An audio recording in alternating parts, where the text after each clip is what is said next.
علماء ذویل احترام، مشائخ اہل سنت، حاضرین اہل سنت و جماعت، السلام علیکم ورحمۃ اللہ وبرکاتہ۔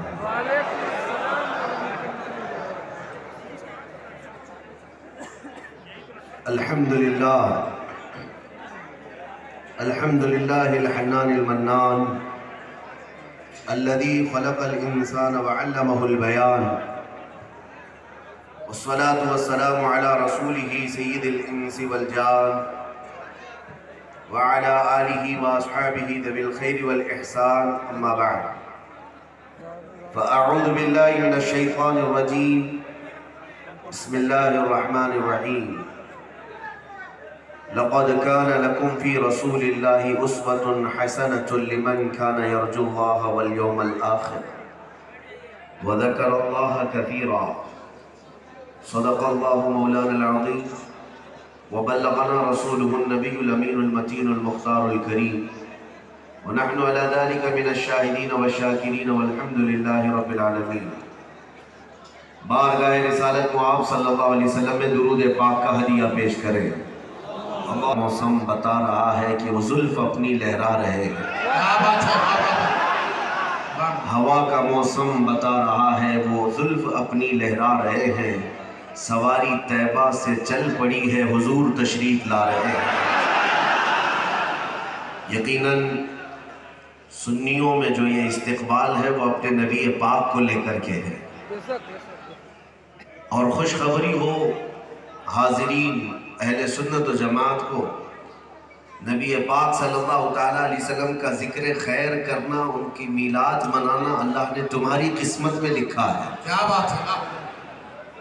ٹوپی تو ہزاروں لوگ پہنتے ہیں، داڑھی تو لاکھوں لوگوں کی بھی ہے، لیکن دل میں عشق مصطفیٰ صرف میرے مصطفیٰ کے عاشقوں کو اللہ نے جو دیا ہے، اس جماعت کو آج اہل سنت و جماعت کہا جاتا ہے۔ لوگ یہ کہتے ہیں کہ حضور پاک صلی اللہ علیہ وسلم مکہ میں پیدا ہوئے تھے تو مکہ میں آپ کی ولادت کا جشن تو نہیں منایا گیا تھا، یہ بریلوی لوگ اب کیوں مناتے ہیں؟ ہم تو ان سے یہی کہتے ہیں کہ مکہ میں اس وقت تو صرف کافر اور مشرک ہی تھے۔ جب حضور کی ولادت ہوئی تھی، سوائے بی بی آمنہ اور حضرت عبد المطلب کی کون تھے وہاں پر؟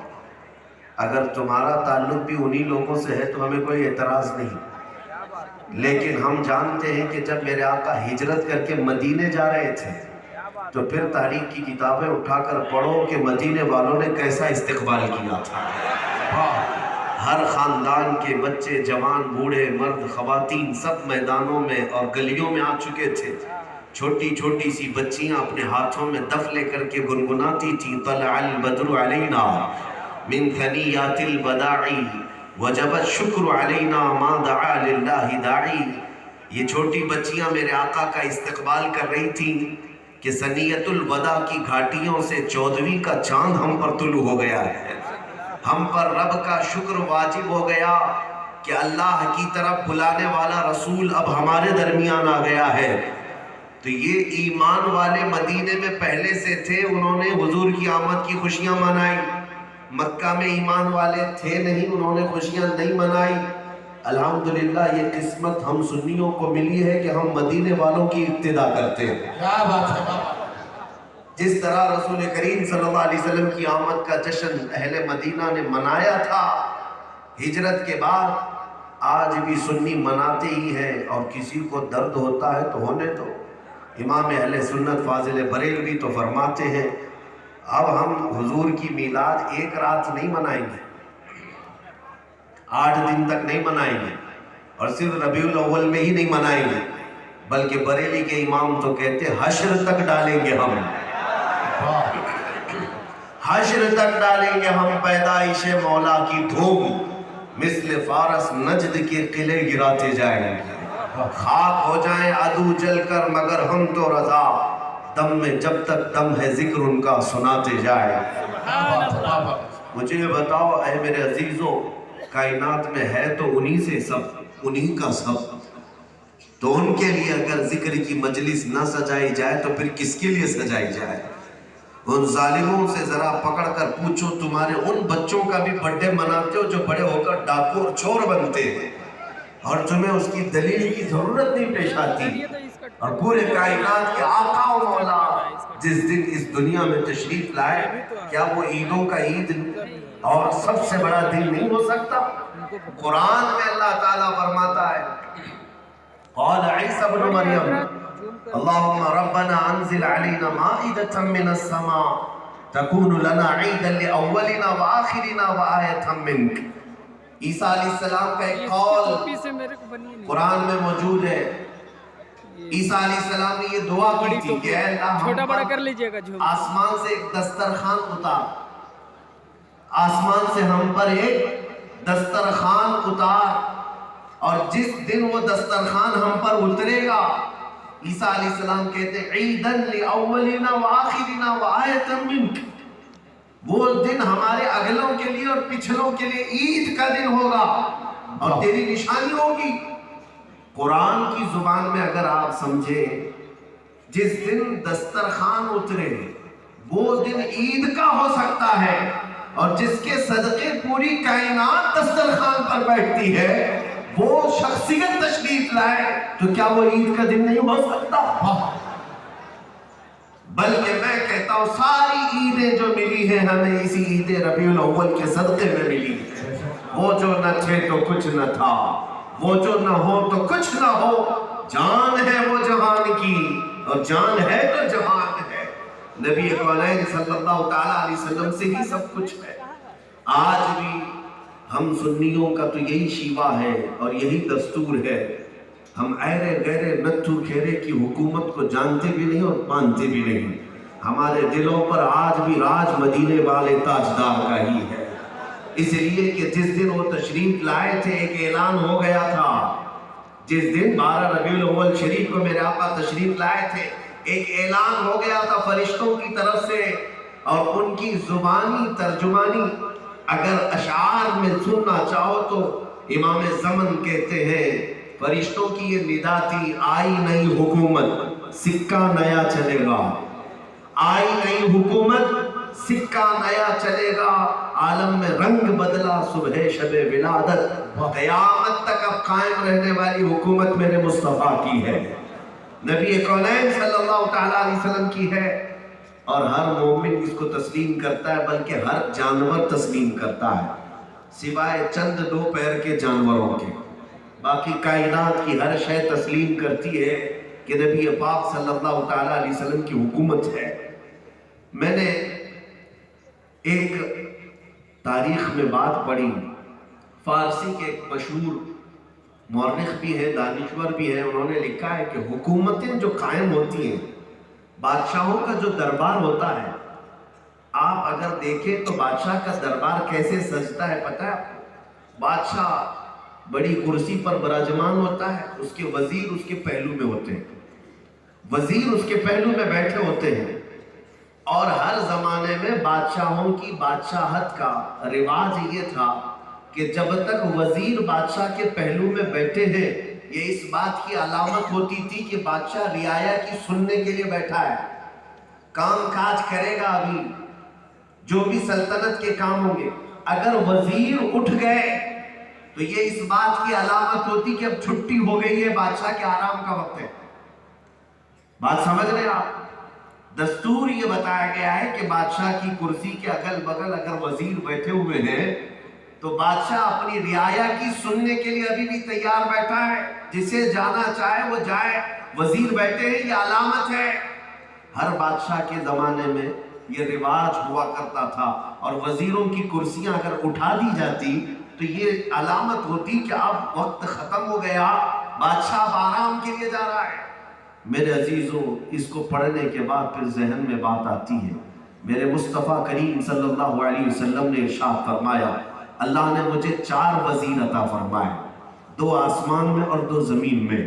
آسمان میں جبرائیل اور میکائیل ہیں، اور زمین میں ابو بکر اور عمر ہیں.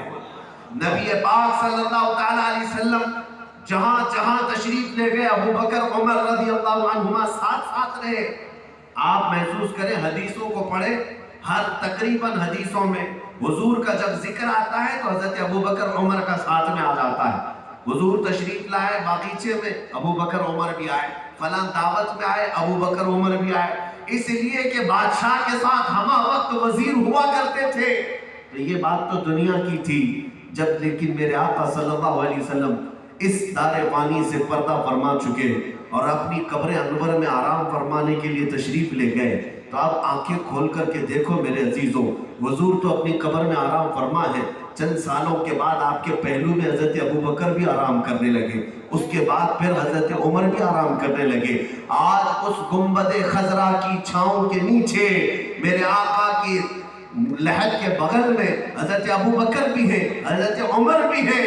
میں یہ کہتا ہوں یہ پوری دنیا کے لیے یہ علامت ہے کہ بادشاہ اب بھی کرسی پر براجمان ہے اور دونوں وزیر آج بھی پہلو میں بیٹھے ہوئے ہیں. اور جب تک یہ دونوں وزیر پہلو میں ہیں, یہ اس بات کی علامت ہے کہ بادشاہ اپنی رعایا کی سننے کے لیے ابھی بھی تیار موجود. واہ واہ واہ, سبحان اللہ. نعرہ تکبیر, نعرہ رسالت, فیضان حضور حافظ ملت, مسلک اعلیٰ حضرت, لبیک یا رسول اللہ. حضرت علامہ مفتی سلمان رضا صاحب ازہری. میرے عزیزوں, اسی لیے تو سنی گدا ہر جگہ سے پکارتے ہیں نبی پاک صلی اللہ علیہ وسلم کے دربار میں, اور ہمیں ہمارے بزرگوں نے یہی سکھایا ہے کہ ان کے دربار میں یوں ہی کہو, یا رسول اللہ خلق کے حاکم ہو تم, رزق کے قاسم ہو تم, جو ملا تم سے ملا, تم پہ کروڑوں درود, اور مانگیں گے مانگے جائیں گے, منہ مانگی پائیں گے. سرکار میں نہ لا ہے نہ حاجت اگر کی ہے, لب واہیں آنکھیں ہیں بند پھیلی ہیں جھولیاں, کتنے مزے کی بھیک تیرے پاک در کی ہے. وہ سلطان اعلیٰ میرے مصطفیٰ کریم کی ذات ہے. آج بھی وہ کائنات کے آقا و مولا اپنی کرسی بادشاہت پر براجمان ہے, ان کے وزیر ان کے پہلو میں ہے. لہذا اے سنی مسلمانوں, ادھر ادھر گڑ گڑانے اور رونے کی ضرورت نہیں. تمہارا بادشاہ اور تمہارے بادشاہ کا دربار آج بھی کھلا ہوا ہے اور دستگیری کے لیے تیار ہے. اسی لیے اعلیٰ حضرت کی سنو. اعلیٰ حضرت نے ہمیں 100 سال پہلے یہ نصیحت کرتے ہوئے فرمایا تھا, آج لے ان کی پناہ, آج مدد مانگ ان سے, آج لے ان کی پناہ, آج مدد مانگ ان سے, کل نہ مانیں گے قیامت میں اگر مان گیا.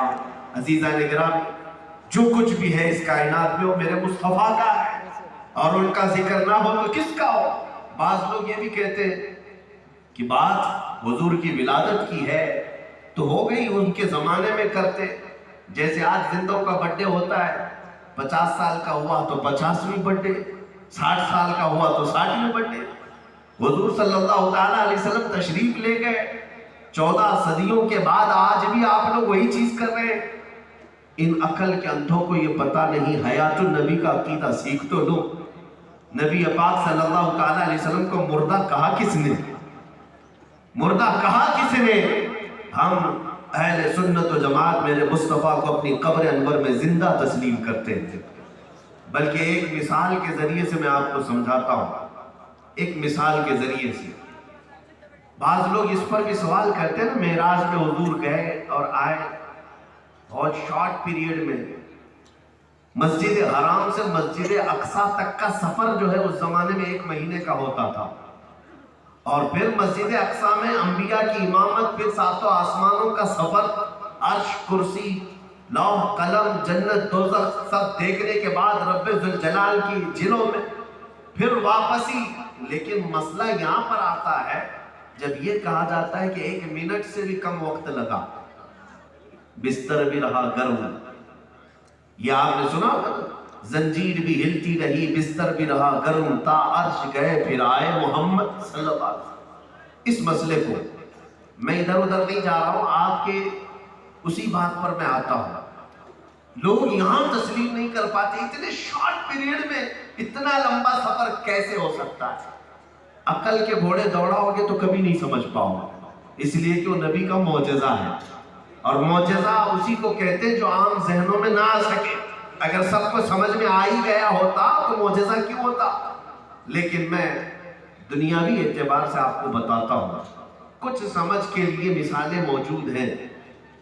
بات یہ ہے کہ آپ کے گھر میں وال کلاک ہوتی ہوگی, گھڑی دیوار پر لگانے والی گھڑی, دیکھیں گھڑی چلتی رہتی ہے. ابھی رات کے 1:30 بج رہے ہیں. آپ اپنے گھر کی گھڑی دیوار پر جو موجود ہے اس کو اٹھائیے اور اس کا سیل نکال لیجئے پیچھے سے. سیل سے ہی چلتی ہے نا گھڑی. سیل نکال لیجئے, 1 سیل ہے یا 2 سیل سے چلتی ہو, سیل نکال کر کے اپنے پاس رکھ لیجئے. گھڑی چلے گی؟ نہیں چلے گی. وہ 1:30 بجے تو 1:30 بجے پر رک جائے گی, 1:30 بجے پر رک جائے گی. آپ اس سیل کو 1 گھنٹہ 2 گھنٹہ 3 گھنٹہ 4 گھنٹہ اپنے پاس رکھیے. 4 گھنٹے کے بعد گھڑی میں دوبارہ سیل ڈالیے تو پھر 5:30 سے آگے چلے گی یا 1:30 بجے سے چلے گی؟ 1:30 بجے سے ہی چلے گی. وہ 4 گھنٹے جو ہیں وہ گھڑی کاؤنٹ نہیں کرے گی کیونکہ سیل نہیں تھا اس کے پاس. وہ 1:30 بجے سے ہی چلے گی, آپ کے پاس سیل تھا. یہ تو دنیا میں ہم دیکھتے ہیں, گھڑی کا سیل نکال لو تو رک جاتی ہے, 6 گھنٹے کے بعد ڈالو تو جہاں سے رکی تھی وہیں سے چلے گی. اب میں تمہیں بتاتا ہوں میرے مصطفیٰ کریم صلی اللہ علیہ وسلم کی ذات کیا ہے. وہ روح کائنات ہے, وہ جان کائنات ہے, وہ اصل کائنات ہے. میرے آقا صلی اللہ علیہ وسلم کائنات کی جان ہے. معراج کی شب رب ذوالجلال نے مصطفیٰ کریم صلی اللہ تعالیٰ علیہ وسلم کو اپنے خاص جلوں میں تب طلب فرمایا تو کائنات کی جان کو اپنے دربار میں بلایا. یہ زمین آسمان کا جو نظام چل رہا تھا وہ کائنات کی جان کے ذریعے سے چل رہا تھا. جب اس جان کو مولا نے اپنے پاس بلایا, 100 سال کے لیے بلایا, 1000 سال کے لیے بلایا, 1,00,000 سال کے لیے بلایا, ہمیں پتہ نہیں. لیکن جب میرے آقا صلی اللہ علیہ وسلم کو دوبارہ دنیا میں بھیجا گیا تو یہ وقت جہاں رکا تھا وہیں سے پھر چلنے لگا. لوگ اگرچہ نہ سمجھے ہوں کہ اتنا لمبا سفر شارٹ ٹائم میں کیسے ہو سکتا ہے, گھڑی کی مثال دے کر کے میں نے آپ کو بتایا ہے. اس کی جان جب نکال لی جائے تو وہ وہی وقت تھم جاتا ہے. جب دوبارہ اس کے اندر جان ڈال دی جائے پھر جہاں سے رکا تھا وہیں سے چل پڑتا ہے. معراج کی شب میرے آقا صلی اللہ علیہ وسلم کو بلا کر کے پھر سالوں کے بعد واپس بھیج کر کے رب تعالیٰ نے کائنات کو یہ بتا دیا کہ وہی یہ میرے محبوب ان کی ذات یہ ہے کہ اگر یہ ہے تو کائنات چلے گی, اگر انہیں نکال لیا جائے تو جہاں ہے کائنات وہیں تھم جائے گی. اسی لیے کہا وہ جو نہ تھے تو کچھ نہ تھا, وہ جو نہ ہو تو کچھ نہ ہو. جان ہے وہ جہان کی اور جان ہے تو میرے آقا صلی اللہ تعالیٰ علیہ وسلم کی ذات کریمہ, جس کے لیے میں یہ عرض کر رہا تھا. جس وقت تمہارے ذہن میں یہ بات آ جائے اللہ کریم نے انہیں کس مقام پر فائز فرمایا ہے. وہ افضل الرسل ہے, وہ امام الانبیاء ہے. بلکہ خلاصہ کلام اگر سمجھنا چاہو میرے آقا کا مرتبہ تو اعلیٰ حضرت نے یہی کہا ہے, لیکن رضا نے ختم سخن اس پہ کر دیا. خالق کا بندہ خلق کا آقا کہوں تجھے. پہلے تو بہت حیرت اور بہت استعجاب کے عالم میں اعلیٰ حضرت نے فرمایا تھا کہ ممکن میں یہ قدرت کہاں, واجب میں عبدیت کہاں, یعنی یہ قدرت کیسے ہو سکتے ہیں, خدا بھی نہیں ہو سکتے. اور پھر معمولی بشر کہوں عبد کہوں یہ بھی ممکن نہیں نظر آتا. پھر کیا کہا اعلیٰ حضرت نے, یہی کہا کہ خالق کا بندہ خلق کا آقا کہوں تجھے. لا يمكن الثناء كما كان حقه بعد از خدا بزرگ توی قصہ مختصر. آپ کی تعریف یا رسول اللہ ممکن ہی نہیں. بس اتنا ہے خلاصہ کلام کہ خدا کے بعد اگر کوئی مقام ہے تو یا رسول اللہ وہ آپ کا مقام. اب سنیے میرے عزیزو, جو بات میں کہہ رہا تھا میلاد کے سلسلے میں, کہہ کر کے میں جلدی سے جس بات کے لے کر کے آپ کے درمیان آیا ہوں, ایک عظیم میسج میں آتا ہوں. یہ تو باتیں سنیوں کی ہیں اور جلسوں میں ہونا ضروری ہے.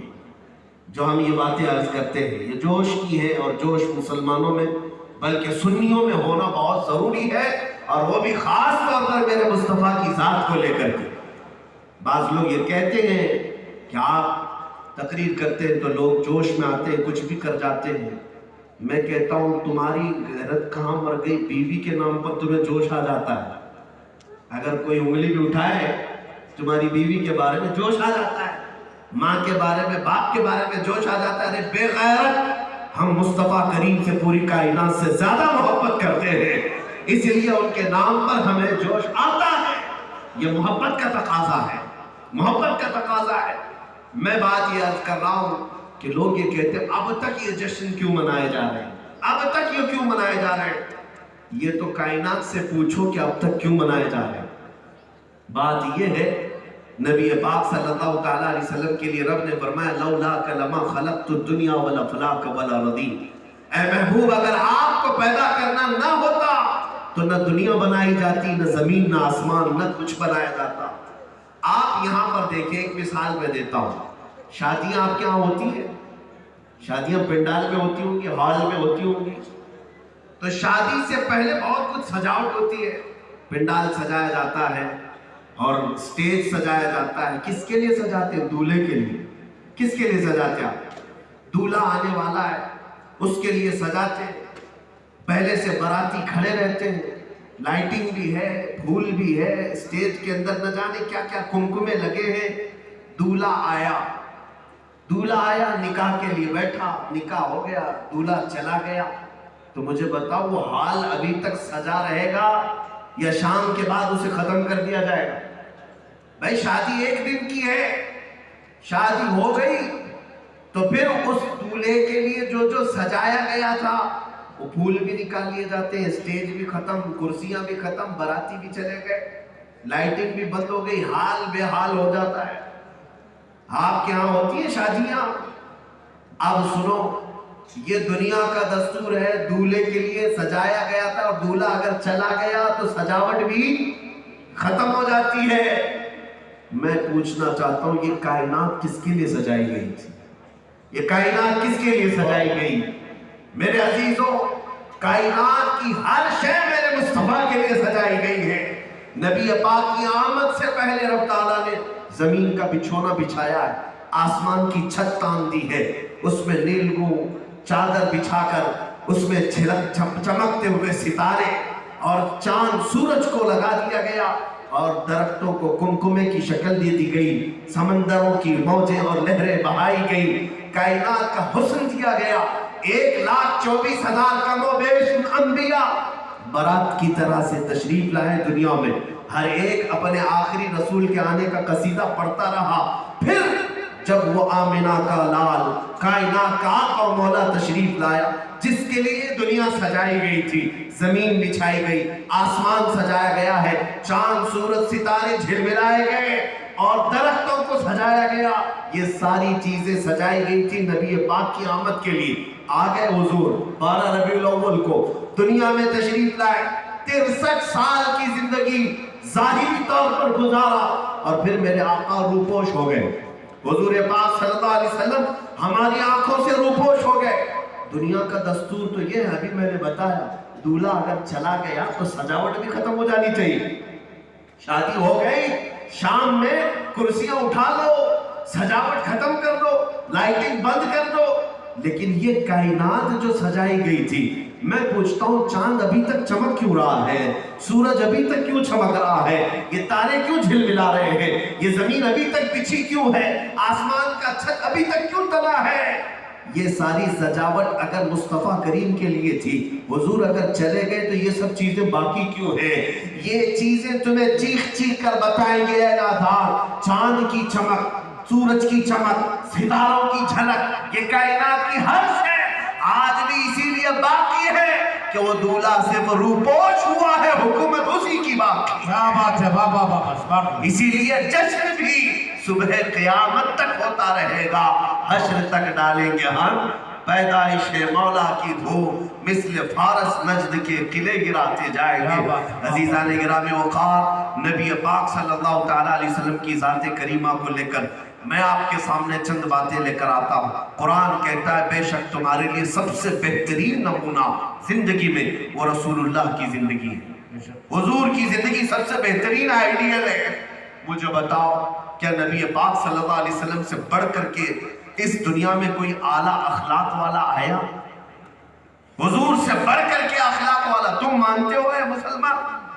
میں کفار و مشرکین سے خطاب نہیں کر رہا, میں امت مصطفیٰ کے ان غیور سنی مسلمانوں سے خطاب کر رہا ہوں جو اپنے نبی کے لیے دھڑکنے رکھتے ہیں, حضور کے عشق میں جیتے ہیں, یہاں پر بیٹھا ہوا ہر کوئی حضور کی محبت کا دعویٰ کرتا ہے نہیں کرتا ہے؟ حضور سے اگر محبت ہے تو آپ ہی سے میں سوال کرتا ہوں، سینے پر ہاتھ رکھ کر کے بتانا، حضور پاک صلی اللہ علیہ وسلم کے چہرے سے زیادہ حسین کوئی چہرہ دنیا میں آیا؟ بتاؤ میرے عزیزوں۔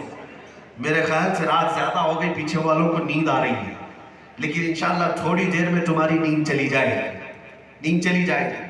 میں بخار کی دوا لے کر کے آیا ہوں، تھوڑی دیر میری طرف توجہ کریں۔ کیا کائنات میں مصطفیٰ کریم صلی اللہ علیہ وسلم کے چہرے سے زیادہ حسین کوئی چہرہ ہے؟ حسان بن ثابت نے کہا تھا، آپ سے زیادہ حسین میری آنکھوں نے دیکھا نہیں، بلکہ آپ سے زیادہ خوبصورت کسی ماں نے جنا ہی نہیں۔ یہ حق بات ہے۔ ہر کوئی جب تسلیم کرتا ہے تو میں پوچھتا ہوں، پھر ایرے غیرے نتو کھیرے کے چہرے کیوں فالو کیوں کرتے ہو؟ پھر ان کے چہروں کے پیچھے کیوں چلتے ہو؟ ارے فلاں ہیرو ایسا کٹ مارا ہے، میں نے بھی ویسا کٹ مار لیا، اس کی ابتدا کرنے پر لگ گئے۔ جو چرسی موالی اور مجرا کرنے والے لوگ جن کا کوئی بیک گراؤنڈ نہیں، اور میرے مصطفیٰ کریم کا حال یہ ہے، وہ تو نہایت سستا سودا بیچ رہے ہیں جنت کا، لیکن تمہارا حال یہ ہے کہ حضور پاک صلی اللہ علیہ وسلم کے چہرے کو کہتے تو ہو کہ کائنات کا سب سے حسین چہرہ ہے، لیکن پھر اپنے چہرے پر ہاتھ پھیر کر کے دیکھو، تمہیں پھر وہ چہرہ اچھا کیوں نہیں لگتا؟ نبی پاک صلی اللہ علیہ وسلم کا چہرہ اگر سب سے زیادہ حسین ہے تو پھر اس حسن کی پیروی کیوں نہیں کرتے؟ میں کفار سے بات نہیں کر رہا، ان عاشقوں سے بات کر رہا ہوں جو یا رسول اللہ کا نعرہ لگاتے۔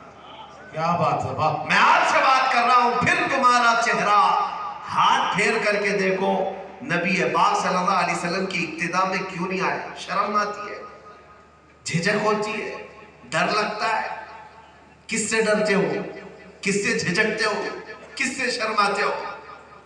ایک بات یاد رکھو، اگر تمہیں یہ ڈر ہے کہ ماحول خراب ہے، ماحول خراب ہے، تعصب کا ماحول ہے، ان پاکھنڈیوں سے ڈرتے ہو، ان خبیثوں سے ڈرتے ہو جو موسم کے کیڑے ہیں، موسم کے جاتے ہی ان کا وجود بھی ختم ہوتا ہے، چند دنوں کے بعد تم دیکھنا کسی پیپر کے کونے میں بھی نظر نہیں آتے۔ واہ!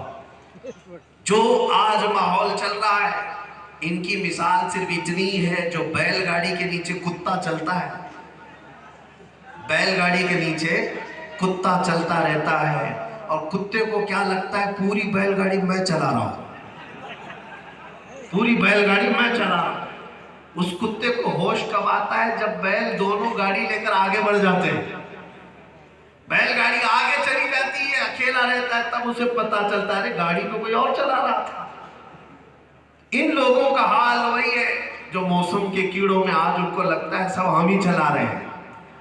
وقت وقت کی بات ہے، انتظار کرو۔ میں آپ سے کہتا ہوں، تم وقت کے نہ غلام تھے نہ وقت پر اپنے آپ کو بیچنے والے تھے، بلکہ ہر زمانہ ہر وقت مصطفیٰ کریم کے غلاموں کے لیے ایک سا رہا ہے۔ آج کے حالات کی خرابی کی جو بات کر رہے ہیں، وہ بلال حبشی کو کیا منہ دکھائیں گے؟ حضرت بلال حبشی کے لیے کیا اچھے حالات تھے مکہ میں؟ خبیب ابن عدی کو جو پھانسی پر چڑھائے تھے مکہ والے، حضرت عبداللہ بن جہش کے 80 ٹکڑے کر دیے تھے جسم کے، اچھے حالات تھے؟ موب لنچنگ تو اس زمانے میں بھی تھی، کوفہ میں بھی تھی، کربلا میں بھی تھی، آج بھی ہے۔ حالات کا بہانہ بنا کر تم اپنے آپ کو مت بدلو، بلکہ تمہارا امتحان کا وقت ہے۔ ان حالات میں اگر تم ڈٹے رہ گئے، میرے مصطفیٰ کا فرمان ہے، حضور کی ایک سنت کو تم تھامے رہے، ایسے فساد کے زمانے میں اللہ تمہیں 100 شہیدوں کا ثواب عطا کرے گا۔ سبحان اللہ! 100 شہیدوں کا ثواب عطا کرے گا۔ ہے کوئی مرد، ہے کوئی جوان جو ایسے فساد کے زمانے میں کھڑا ہو کر کے اعلان کرے، دنیا اگر ننگے ہونے پر فخر کرتی ہے تو کرے، میں میرے مصطفیٰ کے لباس میں فخر کروں گا۔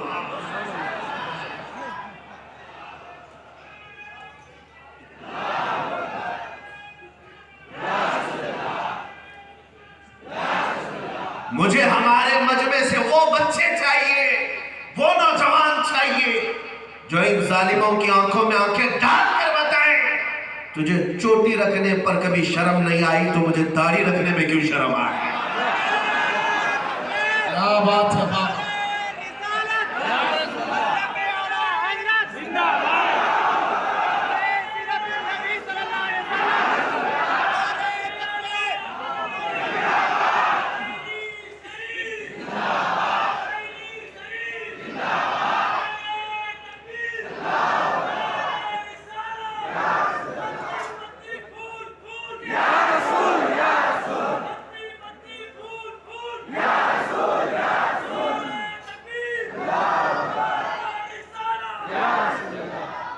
میں کسی پر ٹانٹ نہیں کرنا چاہتا لیکن اتنی بات ضرور کہنا چاہتا ہوں تم کیوں ڈرے سہمے ہوئے ہو؟ تم کیوں اپنے نبی پاک سے بھاگے ہوئے ہو؟ اقبال نے سچ کہا تھا ان کے جو ہم غلام تھے خلق کے پیشوا رہے. ان کے جو ہم غلام تھے خلق کے پیشوا رہے. ان سے پھرے جہاں پھرا پھر آئی کمی وقار میں. جب تم حضور سے پھر گئے عزت میں کمی آئی ہے. تم آج ڈرے سہمے زندگی نہ گزارو بلکہ میرے عزیزوں ہم اپنے اس لباس میں یہ علماء کیا انسان نہیں ہے؟ ان کی داڑیاں ان کی ٹوپیاں کیا ان کا رزق روکی بیٹھی ہیں؟ بلکہ تمہارے سے اچھا کھاتے ہیں, روز اچھا کھاتے ہیں اور الحمدللہ خوشحال ہیں. چھوٹی سی تنخواہ لیتے ہیں لیکن مقروض نہیں ہوتے کسی کے, مقروض نہیں ہوتے. یہ خوشحالی اس لیے نہیں آئی کہ یہ بالی ووڈ کے پیچھے چلتے ہیں. یہ خوشحالی اور برکت صرف مدینے کے تاجدار کے قدموں کی برکت. یہ ناز یہ انداز ہمارے نہیں ہوتے, جھولی میں اگر ٹکڑے تمہارے نہیں ہوتے, جب تک کہ مدینے سے اشارے نہیں ہوتے, روشن میری قسمت کے ستارے نہیں ہوتے. بے دام ہی بک جائیے بازار نبی میں, اس شان کے سودے میں خسارے نہیں ہوتے. حضور پاک صلی اللہ تعالیٰ علیہ وسلم کے پیچھے چلنے میں اگر تمہیں عیب لگتا ہے, شرم آتی ہے, تو اس شرم پر مر جاؤ, اس شرم پر ڈوب کر مر جاؤ. اس لیے کہ پھر تمہیں پتا چلے گا قیامت کے دن, پتا چلے گا. اس لیے کہ وہاں کسی کی نہیں چلے گی, کسی کی نہیں چلے گی. وہاں پر بات تو صرف یہ ہے عرش حق ہے مسند رفعت رسول اللہ کی, دیکھنی ہے حشر میں عزت رسول اللہ کی. آدم علیہ السلام, ارے علماء تو علماء, حاجی تو حاجی, نیتا تو نیتا, انبیاء کرام کی بات کر رہا ہوں. آدم علیہ السلام سے لے کر عیسیٰ علیہ السلام تک ساری مخلوق سے یہی کہیں گے آج کی محفل کا دولہا محمد رسول اللہ. آج کی محفل کے جو شاہ ہیں وہ رسول اللہ ہے. جاؤ ان کے پاس سفارش ہوگی, سارے منکر ہو کہ عاشق ہو, اس دن تو تمہیں جانا ہی پڑے گا, حضور کے پاس جانا ہی پڑے گا, اور میرے آقا صلی اللہ علیہ وسلم کے سامنے کھڑے ہونا ہی پڑے گا. اسی لیے امام اہل سنت نے کہا وہاں شرمندہ ہونے سے پہلے, وہاں ذلیل ہونے سے پہلے آج لے ان کی پناہ, آج مدد مانگ ان سے, کل نہ مانیں گے قیامت میں اگر مان گیا. بات لوگوں کی میں یہ کر رہا ہوں, حضور کا چہرہ سب سے حسین چہرہ, پھر بھی تم اپنانے میں کتراتے ہو, ڈرتے ہو. تمہیں لگتا ہے لوگ تانا ماریں گے, لوگ کیا کہیں گے, کیا کہیں گے. اسی میں تو کئی لوگوں کی زندگیاں گزر گئی. لوگ کیا کہیں گے, لوگ کیا کہیں گے. لوگ صرف تمہارے مرنے پر انا للہ کہیں گے اور کچھ نہیں.